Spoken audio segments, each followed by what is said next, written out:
70 లక్షల దాకా ఏదో ఒక ఫ్రెండ్ నమ్మి మోసపోయింది ఏదో ఉందంట, ఏందన్నా? అవునండి, అతను కూడా చాలా బాబాయ్ బాబాయ్ అని నాతో చాలా క్లోజ్ గా ఉండేవాడు. నేను ఏ ప్రాపర్టీ చూసినా కూడా అది వద్దు బాగాలేదు, ఇది వద్దు బాగాలేదు, అది అని ఆఖరికి వాళ్ళ నాన్నను కూడా తీసుకొచ్చి చూపిస్తే వాళ్ళ నాన్న కూడా ఇది బాగాలేదు అది బాగాలేదు అని చెప్పేసి అది ఈరోజు ఆ ప్రాపర్టీస్ నేను ఎంత తక్కువ అమౌంట్ లో నాకు అప్పుడు దొరికిందంటే అంత తక్కువ అమౌంట్ లో దొరికింది. దాన్ని వద్దని చెప్పేసి వదిలేపించి అన్ని అట్లనే వదిలేపిస్తే ఈ రోజు అవి ఒక్కొక్కటి 50 కోట్లు 100 కోట్లు అట్లాంటి ప్రాపర్టీస్ అవి.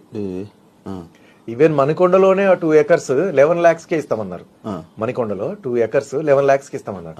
దాంట్లో ఇప్పుడు విల్లాలు కట్టినారు, పెద్ద పెద్ద అపార్ట్మెంట్స్ కట్టినారు. ఒక పక్కకంతా అపార్ట్మెంట్స్, ఒక పక్కంతా విల్లాస్.